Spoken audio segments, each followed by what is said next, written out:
तीन आंख वाली बहू। घनश्याम और सुनीता को एक बेटा और बेटी थे। बेटे का नाम था अक्षय और बेटी का नाम था खुशबू। अक्षय की शादी हो चुकी थी और अक्षय की पत्नी का नाम अदिति था। अदिति घर के सारे काम दौड़ दौड़ कर करती थी। दिन में सोना तो जैसे उसने कभी सीखा ही नहीं था। रात को भी सोती तो ऐसी कि नींद की जरा सी आहट पर जाग जाती। वो क्या है ना, अदिति को घर के सब लोगों पर नजर रखने की बुरी आदत थी, इसलिए उसका दिमाग हमेशा कुछ न कुछ खुराफात सोचता ही रहता था। घर में चाहे कोई कुछ भी करे, लेकिन अदिति को उस बारे में पता रखना, फिर उस पर कमेंट करना, इन दोनों ही बातों का बड़ा शौक था। इसकी वजह से बेचारे घर वाले बुरी तरह से परेशान थे। कोई भी काम करते हैं तो डर डर कर किया करते, ये सोचकर कि पता नहीं अदिति को पता चल गया तो वो क्या क्या सुनाएगी। हाँ यार, आज कॉलेज छोड़कर मूवी देखने चलेंगे। नहीं नहीं, मैं घर में किसी को कुछ नहीं बताऊंगी। हाँ, मम्मी से कहूंगी कि कॉलेज में एक्स्ट्रा क्लास है और बस उसके बाद सीधे मूवी और बाहर कुछ खा पी कर ही घर आएंगे। तभी पीछे से अदिति वहाँ पर आ जाती है। कहाँ जाने का प्लान बन रहा है खुशबू मैडम, और वो भी घर वालों को बताए बिना? अरे भाभी आप? हाँ, मैं यहाँ, और मैंने तुम्हारी सारी बातें सुन ली है। कॉलेज के बहाने पिक्चर जाने का प्लान बना रही हो ना तुम? भाभी, अब आपसे तो कोई नहीं बच सकता। मुझे लगा कि आप घर पर नहीं है, इसलिए छुपकर अपनी सहेली से बात कर रही थी। आप भी ना कहीं से भी टपक जाती हैं। ठीक से बात करो मुझसे।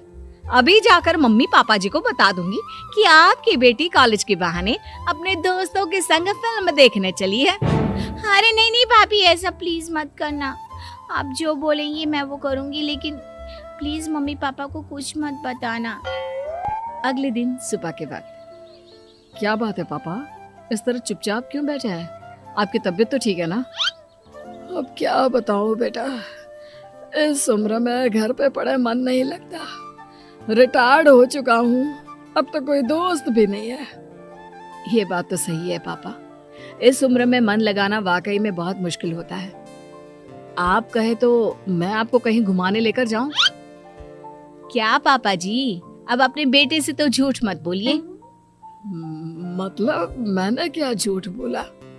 मैंने देखा था पापा जी, सुबह सुबह जब आप मॉर्निंग वॉक करने जाते हैं, पार्क में कम से कम 10 से 15 दोस्त हैं आपके। किस तरह हंसी ठिठोली कर रहे थे आप सब। सब देखा था मैंने। हाँ दीदी, ठीक है बेटा, है मेरे दोस्त, बहुत सारे दोस्त हैं।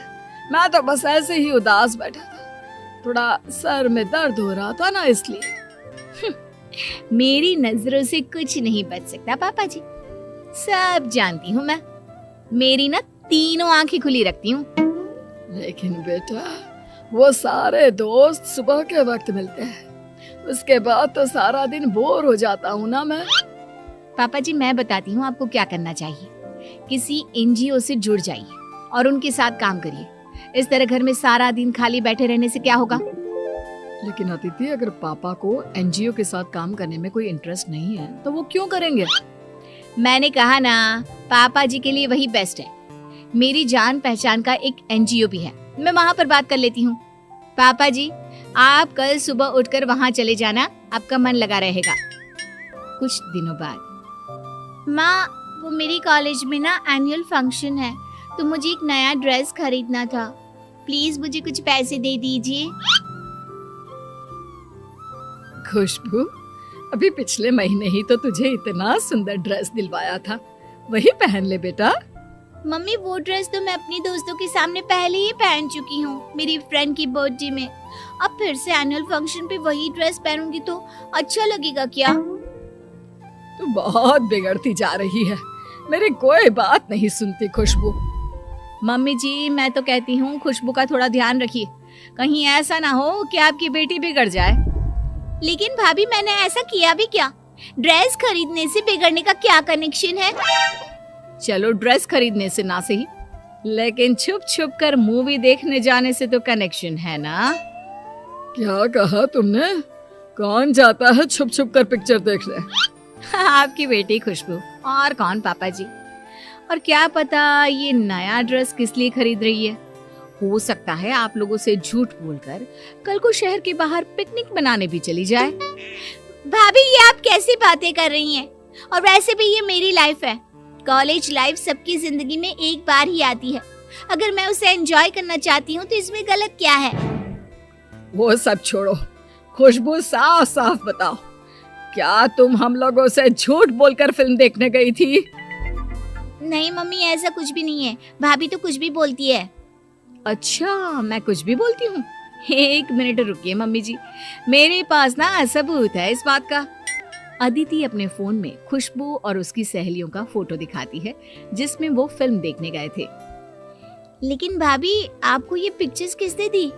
कौन देगा? उस दिन मैं तुम्हारे पीछे पीछे गई थी तुम पर नजर रखने के लिए कि आखिर जाती कहाँ हो तुम। बहू, माना कि खुशबू अपनी सहेलियों के साथ फिल्म देखने गई थी, लेकिन इस तरह उसका पीछा करके उसकी जिंदगी पर नजर रखना ये तो अच्छी बात नहीं। हाँ बेटा, तुम सब लोगों की जिंदगी में इतनी दखल अंदाजी क्यों करती हो? तुम्हें क्या लगता है तुम सबको कंट्रोल कर सकती हो? कंट्रोल नहीं, इसे नजर रखना कहते हैं पापा। मैं ना अपनी सारी आंखें खोल कर चलती हूँ। अरे कल को कोई गड़बड़ ना हो, बस इसलिए। हाँ, आप लोगों को तो हर बात का बुरा लगता है। कुछ दिनों के बाद अक्षय अपने ऑफिस से काफी देर से लौट कर आता है। क्या बात है, रात के 10 बज गए। वैसे तो आप 6 बजे तक आ जाते हैं, आज इतना लेट कैसे हो गए? कुछ नहीं अदिति, वो बस ऑफिस में थोड़ा काम ज्यादा था इसलिए देर तक रुकना पड़ा। कोई बात नहीं भैया, कभी कभी चलता है। वैसे भी ये आपकी लाइफ है। अगर आप काम के अलावा भी अपने लिए कुछ करें तो इसमें प्रॉब्लम नहीं होनी चाहिए किसी को। हाँ हाँ खुशबू, तुम तो अपने भाई की साइड लोगी ही, क्योंकि तुम भी तो यही सब करती हो ना। भाभी, मेरे कहने का वो मतलब नहीं था। और वैसे भी आप क्यों नाराज हो रही हैं? भैया ऑफिस से काम करके सीधे घर ही तो आ गए हैं ना। वो क्या है ना खुशबू, तुम्हारे भैया मुझे पागल समझते हैं। मुझे सब पता है। ये अपने दोस्तों के साथ पिछले 3 घंटे से आवारागर्दी करके घर आए हैं और यहाँ मुझसे झूठ बोल रहे हैं कि ऑफिस में काम ज्यादा था। मैं झूठ नहीं बोल रहा हूँ।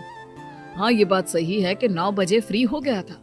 उसके बाद कुछ देर अपने दोस्तों से बातें करने लग गया और हम लोग कॉफी पीने चले गए थे, बस। इसी को तो अपने दोस्तों के साथ आवारागर्दी करना कहते हैं। बीवी से झूठ बोलकर दोस्तों के साथ घूमते हो आप। लेकिन अदिति, तुम्हें कैसे पता चला कि मैं अपने दोस्तों के साथ कॉफी पीने गया था? अरे पता कैसे नहीं चलता, आपके दोस्त को फोन करके सारी खबर ले ली थी मैंने। आप पर पूरी नजर रखती हूँ मैं। मुझसे कुछ भी छुपाने की कभी भी कोशिश मत करना। अदिति, माना कि मैं तुम्हारा पति, लेकिन मेरी भी कोई पर्सनल लाइफ है। इस तरह नजर रखने का क्या मतलब है? अब आप इसे कुछ भी समझे, बस ये आदत है मेरी। और सुनो, अगली बार से ऑफिस से सीधे घर आना, समझे? घर में एक बीवी भी है जो तुम्हारा इंतजार करती है। आए बड़े दोस्तों के साथ कॉफी पीने वाले। इतना कहकर अदिति वहां से चली जाती है। उसके जाने के बाद, भैया आपको नहीं लगता भाभी हम सबकी लाइफ को कुछ ज्यादा ही कंट्रोल करती है? मेरा मतलब आप और मैं तो क्या, लेकिन उन्होंने तो पापा को भी नहीं छोड़ा। वही तो, मैं भी परेशान हो गया हूँ अदिति की इस आदत से। हर बात पर नजर रखती है। यार, मेरे किसी दोस्त का कॉल आया, मैंने उससे बात क्या कर ली, मैं कहाँ जा रहा हूँ, क्या खा रहा हूँ, ऐसा लगता है जैसे मेरी पर्सनल लाइफ तो है ही नहीं। और मैं अपने बारे में क्या बताऊं भैया, भाभी की नजरों से तो बचना बहुत मुश्किल है। अपनी किसी सहेली से फोन पर बात भी करती हूँ ना, तो उसकी सारी डिटेल भाभी को पता होती है। जानते हैं, मेरी सारी सहेलियों के नंबर अपने फोन में सेव करके रखती है और कभी भी किसी से कुछ भी पूछ लेती है। वाकई में मेरी बीवी से तो भगवान ही बचाए। और फिर कुछ दिनों के बाद, बहू, मैं जरा अपनी सहेली को मिलने जा रही हूँ, 2 घंटे में लौट आऊंगी।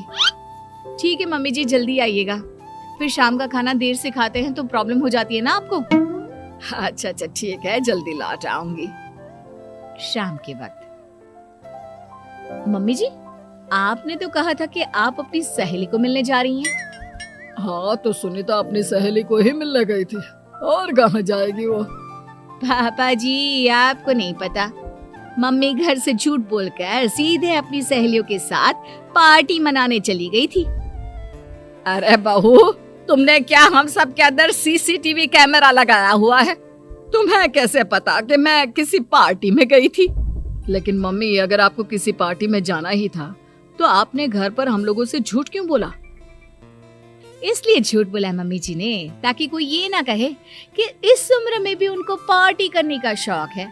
उन्हें तो अपनी सती सावित्री वाली इमेज बनाकर रखनी थी ना।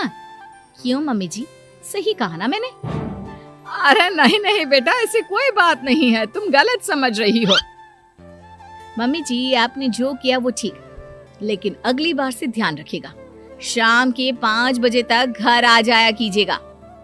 वो क्या है ना, शाम को मुझे भी तो पार्क में घूमने जाना होता है, और फिर देर से खाना खाकर आप परेशान होती हैं, रात भर पेट में दर्द होता है और बार बार मुझसे दवाई मांगती है। इसलिए अगली बार ध्यान रखिएगा। अरे बहू, तुम तो जासूस की तरह नजर रखती हो। एक बार मेरी बात तो सुन लो, अपनी ही कहीं जा रही हो। अरे इसमें नजर रखने वाली क्या बात है? मैं तो आप सबका ख्याल रखती हूँ ताकि कल को कोई प्रॉब्लम ना हो। देखो बहू, मैं अपनी सहेली से मिलने जरूर गई थी, लेकिन मेरी सहेली के घर पर पार्टी थी, इस बात का मुझे अंदाजा नहीं था। अगर वहां पर पार्टी शुरू हो गई और उसने मुझे रोक लिया तो इसमें क्या परेशानी है? देखा अदिति, मम्मी ठीक कह रही हैं। इस तरह सबकी लाइफ में इतना ज्यादा इंटरफियर करना अच्छी बात नहीं है। और जिसे जो करना है वो करेगा ना। तुम सबकी जिंदगी कंट्रोल नहीं कर सकती। अरे इसे जिंदगी कंट्रोल करना थोड़ी ना कहते हैं, इसे तो केयर करना कहते हैं। भाभी, केयर करना उसे कहते हैं जिससे सामने वाला इंसान भी खुश रहे, लेकिन आप जो करती हैं ना, उसे प्राइवेसी में दखल अंदाजी करना कहते हैं।